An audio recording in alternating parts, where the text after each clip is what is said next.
everyone, welcome to my second video where I'm going to be talking about games that I really want to play in 2024. I have discussed my greatest games of all time, it'll be in yesterday's video, so go back and check that one out if you want to see what my 10 greatest games of all time are, and some will include ones from 2023. But for 2024, I really want to be playing a few more games, and I want to discuss ones that I've first got on my shelf of opportunity. This is games that I've actually bought, I've got in the house, but I haven't played, or I've looked at and haven't really given a chance to. Maybe played a couple of hands here and there and then packed it away, not played fully. But I want to discuss my shelf of opportunity games, and then I want to discuss my Kickstarter crowdfunding games and also retail games, that I want to try and buy in 2024 as well to get a shot at playing. But number 10 first in the shelf of opportunity games, and my number 10 is Lawyer Up Season 2. So Lawyer Up Season 2 kind of suffers from being Season 2. See, I bought Lawyer Up Season 2 all in on the crowdfunding, and I thought it looked interesting. It had a solo mode, and I thought, yeah, this looks good. Let's pick it up. I then picked up Lawyer Up Season 1 on the secondary market. I think I paid about 15 quid for it or 20 quid for it, and I hated it. Not hated it, I thought it was bland and boring and a bit naff for a solo only game, and I'm a solo only player. It wasn't very good, basically. You could only ever play the first case, and even then it was lacking in terms of everything that the bot wanted to do, and I found it way too easy to defeat the bot. So Lawyer Up Season 2 comes, and I sort it all out, put it in the box, look at the rules. Solo mode seems a little bit more interesting. You can actually play all the sodding cases now, but I don't know whether I should give it an opportunity, because I had such a bad taste in my mouth with the game the first time round, you know what I mean?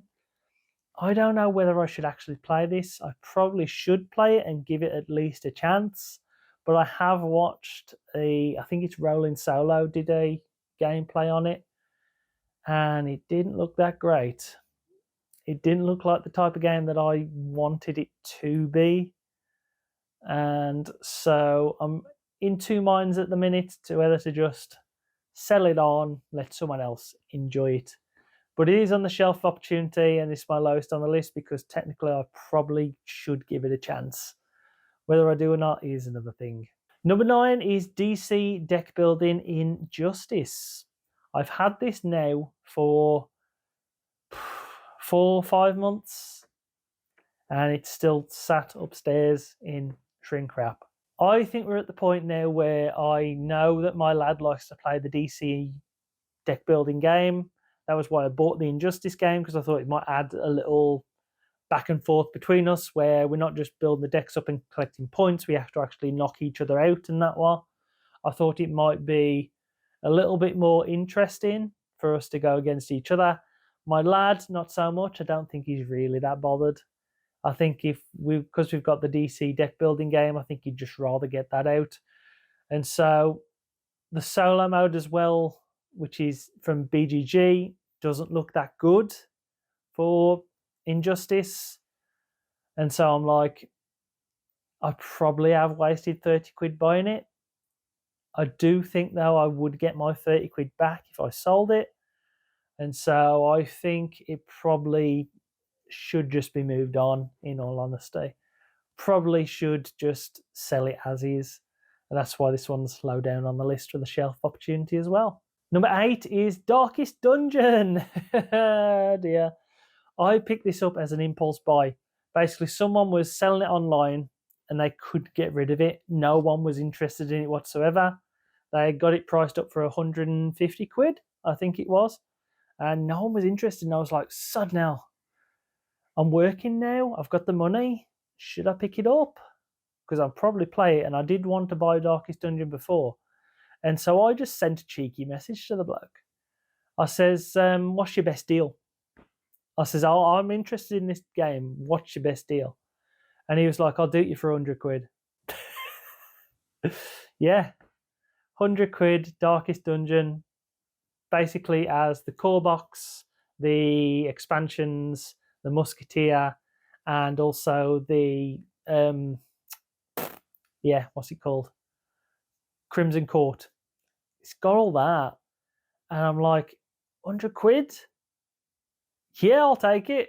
And I've kind of just bought it literally on impulse because of the fact that he was selling it so low, I felt.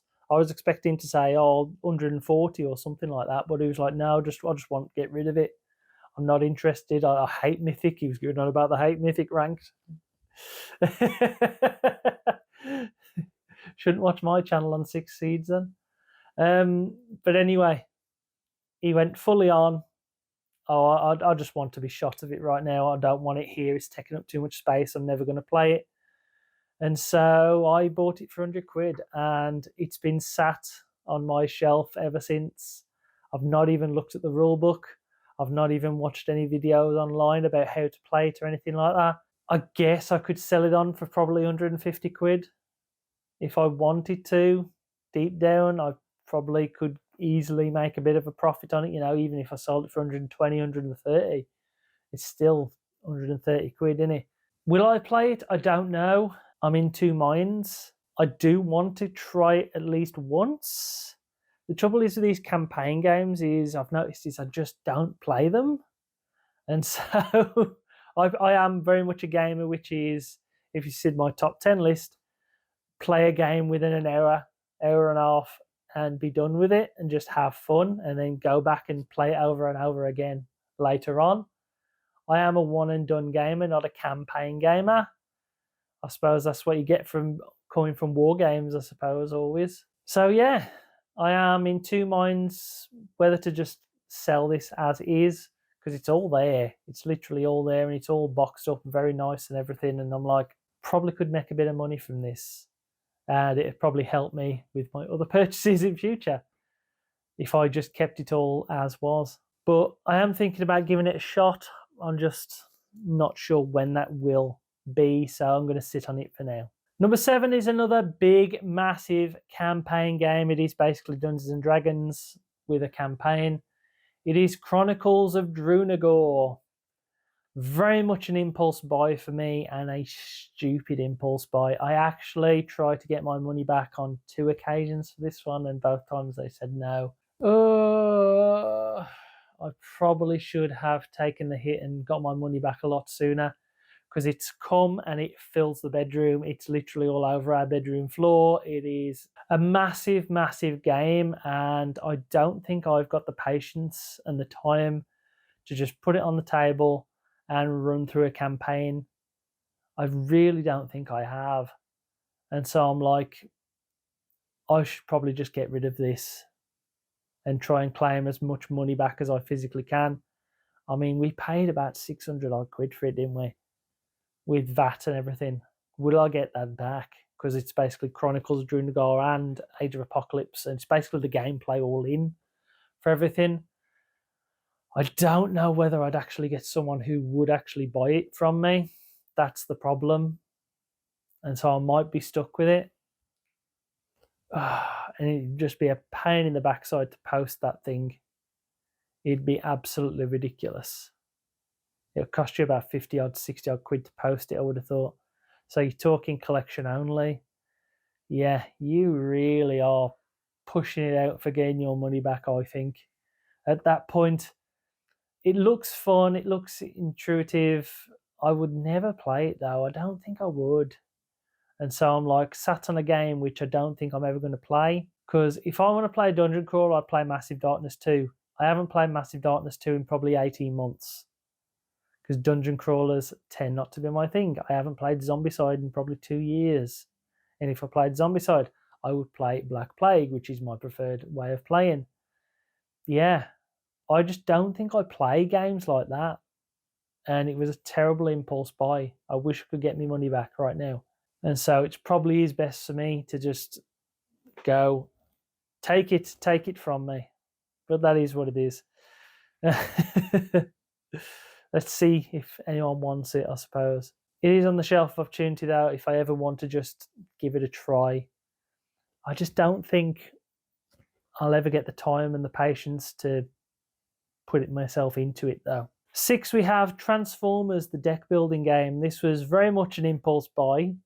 Basically, I bought 3 games for my birthday money, which for around about 50, I paid 50 quid for them, all second hand. There was Transformers, there was Rallyman Dirt, which we'll talk about in a bit, and also Star Wars Pandemic, which we'll talk about in a bit as well, because they're all on my shelf of Opportunity. I have not played any single one of them yet. They not even touched them, not even bothered with them. They've literally just been sat on a shelf doing nothing. And this one is probably the weakest of the list. I love Transformers, obviously. I was a big fan of Transformers growing up, and I preferred the Decepticons. Starscream was always my favourite Transformer. So to have the Heroes one, I don't know if I'm going to play it, let alone bother with it. It's kind of still in shrink, and I'm like, I could probably easily get a little bit of profit on that, because if you work out the 3 of them, that is what, about 18, 19 pound. So if I put it on for 20 quid, I'd probably get that. So I probably could sell it on and get my money back. And that's probably what I am going to do. I might try it once, put it on the channel, maybe, don't know. Shelf of Opportunity, see what happens. 5 is another game we talk about, Rallyman Dirt. I am actually going to play this one. I am keeping this one. I'm definitely keeping Rallyman Dirt, because I found on BGG someone has put all the Colin McRae Rally 1, 2 and 3 maps on there. So yeah, I am going to enjoy playing Rallyman Dirt. I love the Rallyman system, but I feel as though the upcoming game where we're going to get, which is Formula GP, basically gives me my Formula 1 overload. I don't feel the Rallyman system works for a racing format. I feel a time attack format where you build up time like a rally over each one. So you want to get each rally done the fastest way possible. I feel that is so much better. To me, this system was built for the Rallyman style format, was rally cars. And I'm going to play the hell out of this one whenever I get the chance to do it, because I want to play in New Zealand. Because I love New Zealand on Colin McRae Rally. Loved New Zealand and England. They were my 2 perfect rally tracks there, all 6 stages. Brilliant. And so I am giving that one an opportunity. I am going to love playing it. Number 4 is Sentinels of the Multiverse. I have had this one now for around about 6 months. I got it on the table, played a couple of rounds to see how to play the game, watched a couple of videos, and then packed it away, and I've never played it again. And the fact that I bought Sentinels of the Multiverse and the other one, what's the other one called? The second expansion. Rook City Renegades. I had both of them for what, 70 quid? I think I paid for that. It was around about 70 quid for the 2. All fully sleeved as well, which is a bonus. You don't get that very often. All fully sleeved, got them, and they've literally sat on the shelf, both of them. Shelf of Opportunity time. I think personally, if I was to keep one, I'd probably just keep the main Sentinels and then sell the Rook City Renegades. I think you could probably get about 40 quid for that one, so I'd probably get my money back for that. And just keep Sentinels and just play Sentinels, because it's basically a bit like Marvel United, where you got a set heroes and they got a set deck, and they have to you have to chain the deck together. It seems easy enough to play, but hard to master in the fact that you want to get certain heroes' powers off correctly and all that on, use the cards efficiently. And it seems like a system that I would really, really enjoy.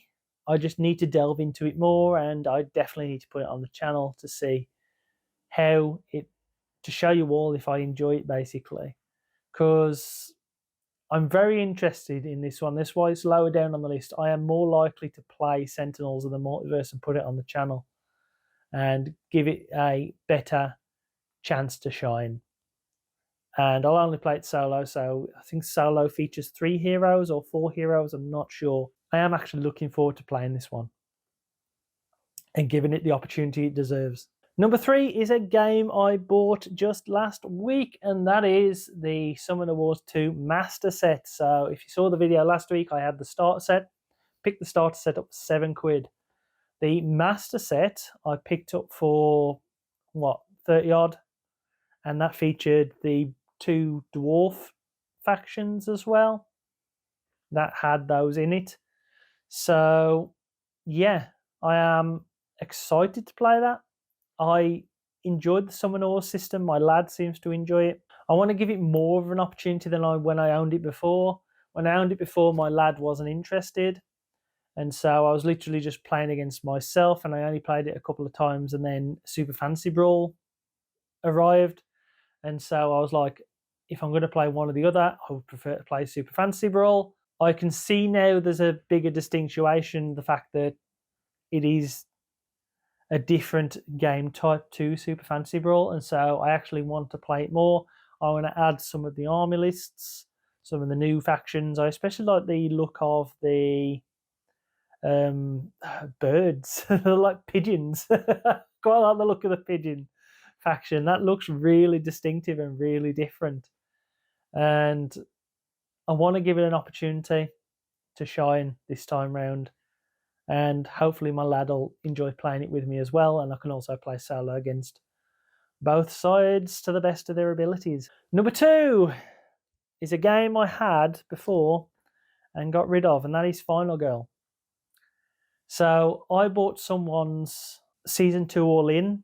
I believe it's the Season 2 All-In anyway. I think there's one VHS missing, so it might not be the All-In, but it is basically everything from Season 2, as good as I know. It features the game mat as well, come with that, core box, all the things. And yeah, I picked it up for £100. Fully solo. I enjoyed the Final Girl when I had it, the Happy Trails horror one. When I had that, I really did enjoy it. I just thought that after 2 or 3 plays, it kind of got bland and a bit repetitive. And at the time, the boxes, the VHSs to add to it was like 20 to 22 quid places are selling them for. And I didn't like the DLC type system to add to it. So I sold it for like 30 quid, made a loss on it, and kind of left it at that really. I was like, you know what? If I see someone's All-In for cheap enough, I will pick it up, and that way I can experience a lot more of the VHSs to try and get the most out of the system. And that's exactly what happened. Like November last year, someone had selling the entire lot of Season 2, or as much as it of Season 2 as there is. All-In, there you go, bang. And I was like, yeah, I'll pay 100 quid for that. And it's sat on my shelf. I've not played it yet. I need to play it. We have the Alien one. We got the, what is it, like a ghost one. There is the Big Bad Wolf, the In Strangers one where they got the 3 of them. And there's a nurse one, like an asylum one. I think I've got 5. I've either got 5 or 6. And yeah, I want to play those, see how good they play, see if they're interesting.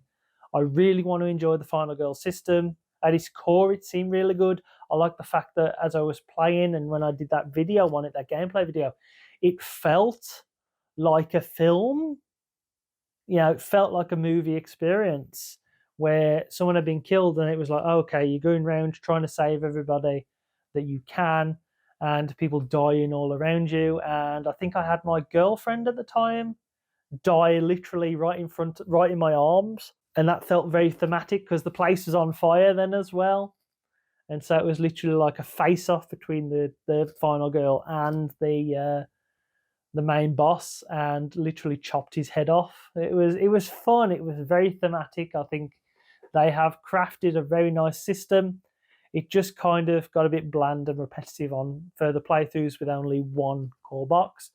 So yeah, I needed to try and experience more and see what goes on from there. See if I want to add any extra later on. Lastly, though, number one on my shelf of opportunity is Star Wars: The Pandemic game, the Clone Wars, whatever it's called. I really want to play this, and I'm probably going to play this week and put it on the channel. My lad has expressed a interest in playing this one because it looks interesting to him. The fact that you go against a boss and you can play as, either Obi-Wan Kenobi or Anakin or Ahsoka. You can play as all them and going across pandemic style, taking out droids and eventually killing the boss. For me, I've never played a pandemic game. I've not played the very first ever pandemic. I've not played any pandemic. I did want the Warcraft one, but it's too blooming expensive. And the fact that I picked this up in the 50 quid box set, then yeah, it was great for me. It means I can experience it for the right price. If I don't enjoy it, I could easily make 20 quid back for it. I'm looking forward to playing this one, and it does appeal to me the most. Hopefully it lives up to my expectation, because I've watched a video online. It looks fun as well. So yeah, I am looking forward to playing it. Let's talk about my crowdfunding games now, though. The things that I've got either coming via crowdfunding or that I want to pick up via retail. So, number 10, Architects of the West Kingdom. Garfield games, got a town in front of you and you have to work a placement, go to each certain place, and then you can build up the cathedral or church or whatever it is, and then you've got to avoid being captured by the bots and put into prison and all sorts of stuff like that. A lot of people say this is the best Garfield game that they've ever made. I think it isn't one of the most complex ones. I think there's other complex ones that they do. I really do want to try and pick this one up. I would love to pick it up with all the expansions and everything. I see someone selling a copy for 70 quid with all the expansions, and I was like, get on it, I want it. And they was like, it's sold. Oh, pain in the bum. Yeah, I really do want this game. I want to try this game. I just need to pick it up for the right price. I've heard it's a lot different to Raiders, and it's very fun, thematic. I want it. I want to play it. 9, we have Elder Scrolls. That was an impulse buy. I've never ever played a Chip Theory Games game. Never ever. And people say they are the best solo modes and makers of all time. So I want to experience a Chip Theory game. The other ones that they do, Too Many Bones, Monklus, Victorum, or whatever it is, Burn Cycle, they don't look interesting to me whatsoever. They don't look like the theme that I'd enjoy. So Elder Scrolls was always going to be it, right? I love Elder Scrolls. Love the lore, love the system, love everything about the games. It's an IP I adore. Solo mode, go and play and have fun, my lad. That's the way I felt. Didn't like the price, 200 quid, 240, I think, with VAT on top. Didn't like that. And then I realised that you could pay over 12 months with the stretch pay system. So I was like, I'll have that. Literally, I was like, last day. It was when the campaign was running. It was like the last day, and I was like, am I going to do this or am I not? It's 20 quid a month. Let's do it. And I did. And we're still paying it. We're still paying it off right now. But I am really impressed with the look of it. It looks interesting. I've watched the gameplay on YouTube that they have done. Whether that's the way it'll end up, I don't know, because that's a controlled environment, and obviously the rule book and everything and the game's going to change as it goes through development. But for now, I'm still interested, and I do want to play a Chip Theory game. I only went with the base box. I didn't get the expansion and all that crap, because I was like, I just want to try dipping my toe as much as I can for 200 quid, and I know I'll easily get my money back as well, because these games sell like hotcakes on the secondary market. So I was like, yeah, Let's do it. Let's get it. No miniatures, just chips on the board. Sounds like my cup of tea. Let's have some fun. Try it out. Number 8 is Detective City of Angels, and there's a reason I've not bought this so far, and that's because it costs 80 to 90 quid. There's only so many cases in the base box. I think there's 9, and I'm like, do I want to pay £10 a case? I would like to pick this up second hand if I can for cheaper. I really want to play it, but I don't want to pay 80, 90 quid for a game that I'm going to play solo only. Because I am a solo only player, basically. You know, my lad barely plays anything with me. So I need something where I can play solo only and have fun. And the system itself looks fun. I've played the demo on TTS or whatever it is, or BGA or whatever it is. There's a demo anyway for it on there. I've played the demo. The demo is amazing. It was a good, fun little level. It probably is the first case of the game, so I've already played that one. So that shows that I'm really technically only buying about 8 cases if there's 9 cases.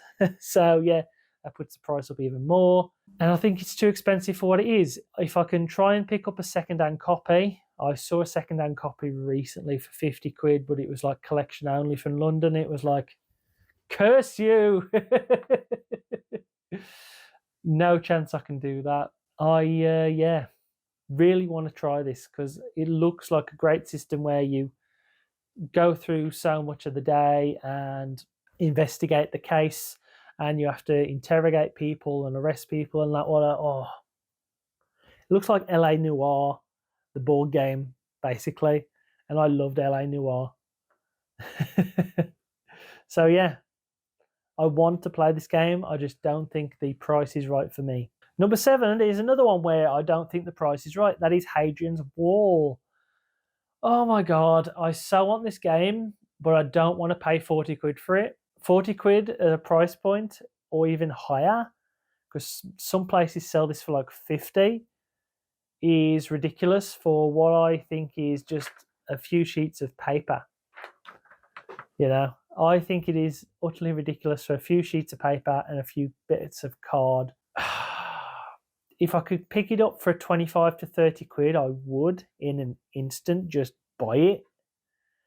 And I know that I could probably import it for cheaper because places are the Yanks and that what they sell this for quite cheap sometimes. And my Stackery account, because I do so much good work for helping people buy Blitzball, has quite a bit of money just sat in the account.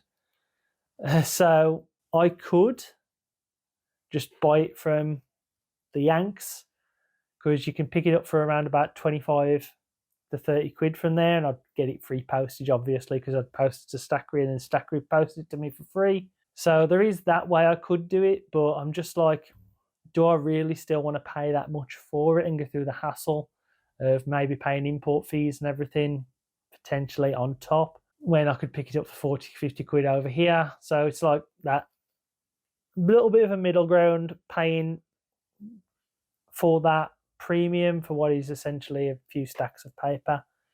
I've heard the gameplay and the combo system mechanics are really amazing, out of this world. They say it's one of the best solo experiences you can have. So I would really like to try it. It's not been priced efficiently for me. And on the secondary market, it also doesn't go for cheap either.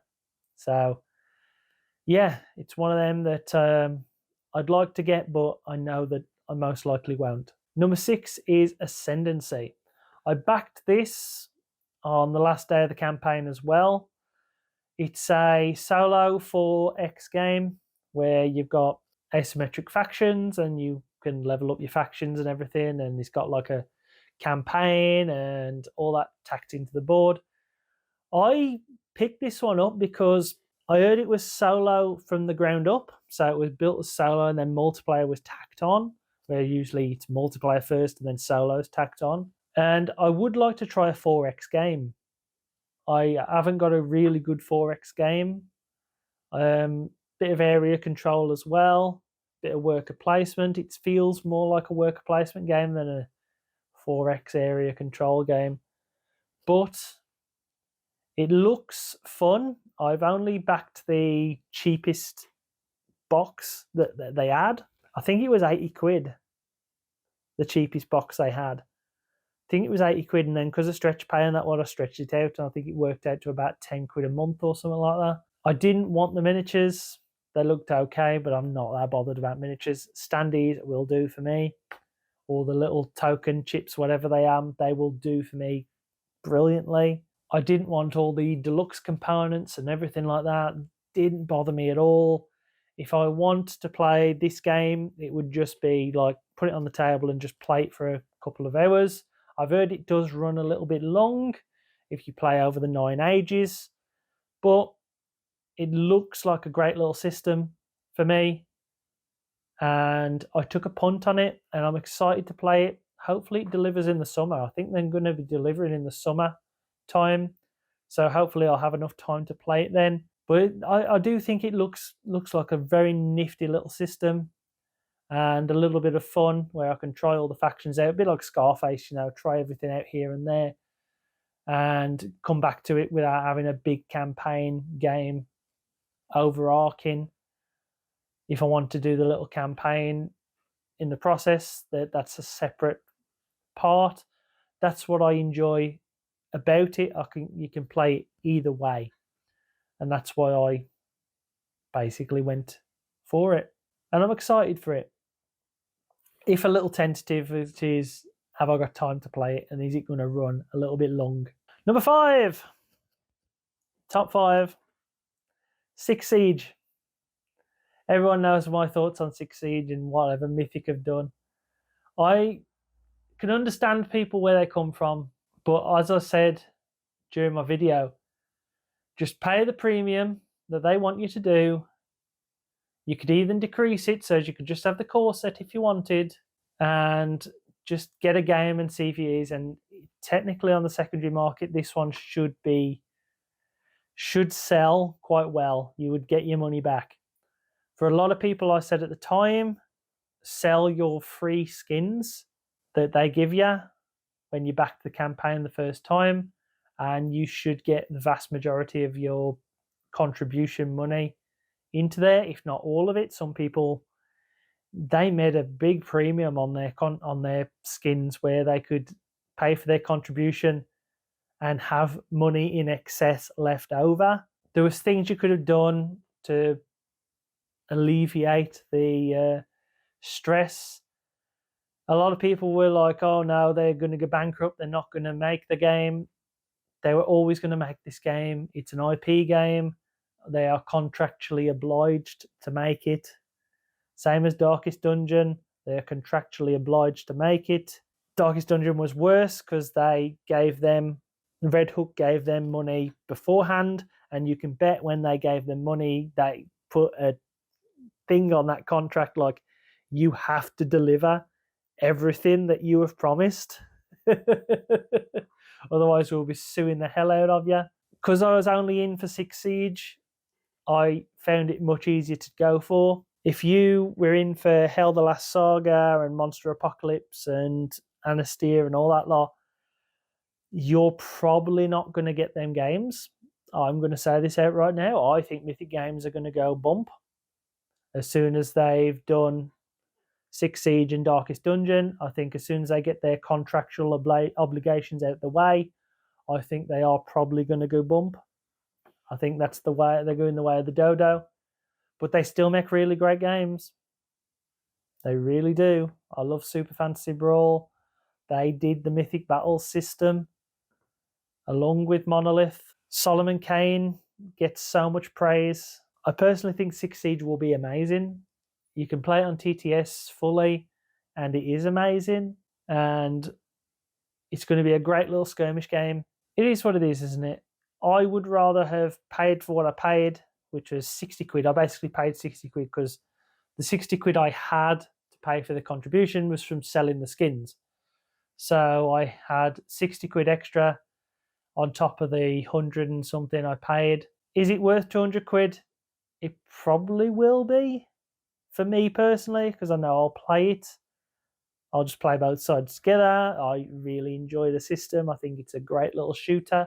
I do not own a shooter skirmish game. So for me, it was worth the money. Other people, maybe not so much, but I should say you at least get your money back. That's the way I feel with it. And yeah, that is what it is. If you've already made your mind up about Mythic and Six Siege, whatever. Number 4 is Heroes and Gods. A game I've been waiting for 3 years, 4 years. It's a long one. It's been a long wait for Heroes and Gods, let me tell you. And it finally looks like it's entering production right now. So fingers crossed it will be here this year. I still think the main system of Heroes and Gods, so long as it hasn't been changed and altered so much, will be absolutely amazing. I really, really do. A lot of people say it looks way too simple for them because basically just a little maths puzzle game that sort of like plays out itself. But I think it will be great, and I really think the creators have added so much. They basically doubled the cards, if not tripled them, by the time it's going to be going into production. And for what we had to pay an extra contribution, well, I did, of what, about 30 quid, 40 quid. I don't think that is that bad because the game was already quite cheap. It was like 70 quid or something like that. So like 120 quid for a big campaign style game, which you can play either as a campaign or one-off games.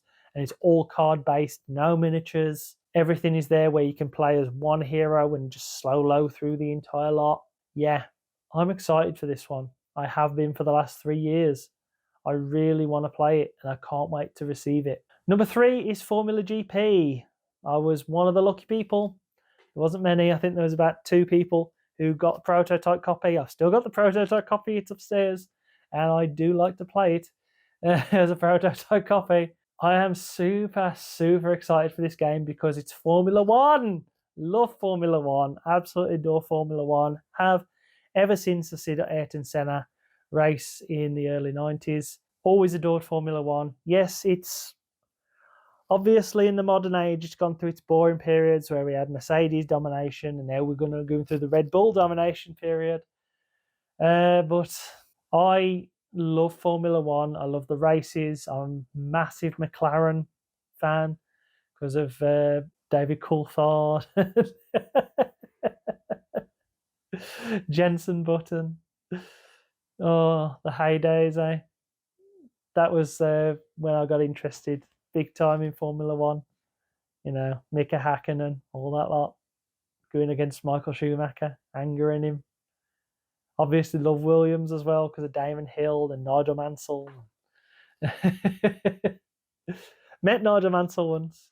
I always like to tell this story because we met Nigel Mansell when my mum and my dad took us to Jersey, and Mansell lives in Jersey, and there's a tour bus that goes up round, and it's narrated, well, was narrated by Bergerac, John Nettles, because obviously Bergerac was massive in Jersey, you know what I mean? And he narrated the thing if you had the headset and that what, and it was ever so fun listening to it. But we went up and they was talking about Nigel Mansell's house, and they stopped at the top and showed you Nigel Mansell's house where he lives. And Nigel pulled up to go into his driveway, and he saw the tour bus, and he actually come on the tour bus and started talking to a lot of the blokes and everything, and had pictures took with the kids and everything. And obviously I had his signature and that one. Nigel Mansell, absolutely Boston bloke. He was brilliant. Loved him. He didn't have to do that, but he did. And that's the way he was. I love Nigel. He was great. Anyway, Formula One is amazing. And this game is just the best racing game that I feel I've ever played. It trumps Rallyman GT, which I thought was my previous best racing game. And the reason I thought Rallyman GT was amazing was because I could basically customize the tracks and have every single track from the Formula One calendar playing against solo bots. This lets you customize every single track from the Formula One calendar, and has solo bots. It is going to be played to death by me when it gets here. Hopefully it will get here for November, December. Most likely it'll be here next year, but that is what that is. I am really, really looking forward to playing Formula GP when it arrives, and I'm so glad it funded and basically blew through all its stretch goals. So we've got everything. I can literally have 10 cars on the track. All 10 cars. Oh, it's going to be so much fun playing Grand Prix with that. Oh, it's going to bring me back to my bit of nostalgia, because we used to have Waddington's Formula GP back in the olden days when I used to have to go to my nan's house, and it was so much fun. Just playing Waddingtons. Oh, so good. Love Formula One. And I love having a board game for it. Number 2, though, Primal the Awakening. Finally fully paid for Primal the Awakening. Basically paid everything off. Postage was apparently a killer for the old Yanks. I saw them moaning again. I always love the fact that they think they're the only place in the world that should have cheap postage fees. And then you look at something like Monty Python, which comes from England, and if you want to get it in to the Yanks over there, it's £7 or whatever it is, and it's like 50 quid to get it delivered over here. Yep, that's what I think for that one. Stop your sodding complaining, Yanks. You're not the centre of the universe. England is, because we conquered it.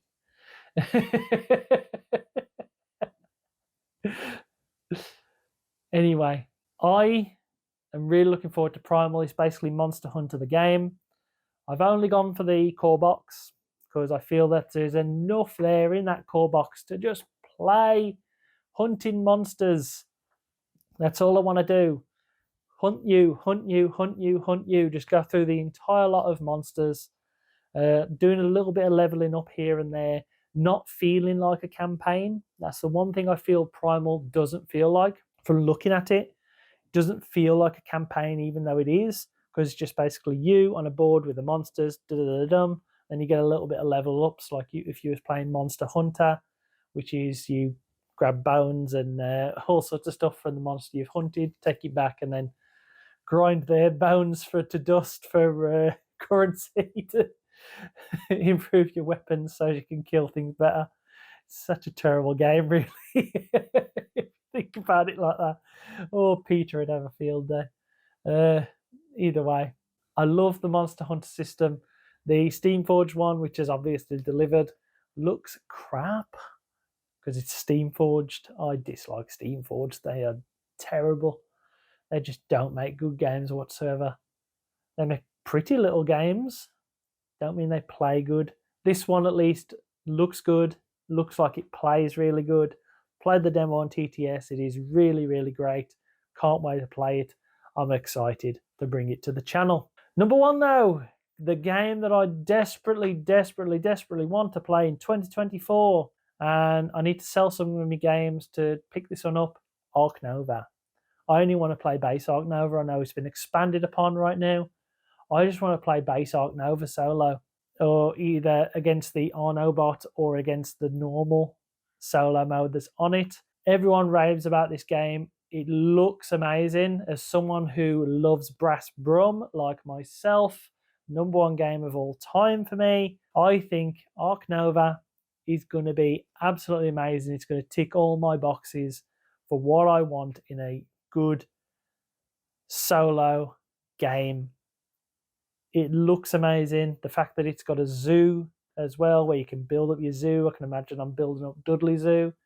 Shove a whale in there. Dudley Zoo had a whale. Yeah, madness to think that it did at one point. I really want to play Ark Nova. I really want to experience Ark Nova. I need to play it. I wish I could find a copy cheap enough. It's like 50 odd quid. Second hand, it usually goes for about 35 to 40. And I keep trying to pick up a second hand copy. There's people that sell them all the while, And every time I go on there, I'm like, oh, I'll buy Ark Nova, and then like, sorry, it's sold, and it's like, curses. I need to pick this up. It looks like an amazing dry Euro style game where you get a hand of cards and you've got to use them, and then they go into the previous rows, and then the others push up to be able to play them for cheaper. So you've got to work out what actions to do at what times. Oh, it looks so good. And I know there's a lot of people that rate this one very heavily. So yeah, I really do want to play Ark Nova. I really want to own Ark Nova. It needs to be done this year. Needs to be. I need to sell some things, maybe some of the shelf of Oppertunity games that I'm never going to get around to. Oh, if only I could sell Chronicles of Unigo, I'd be able to buy everything then. Regardless, tell me what you want to play this year, what you're waiting for, and thanks for watching.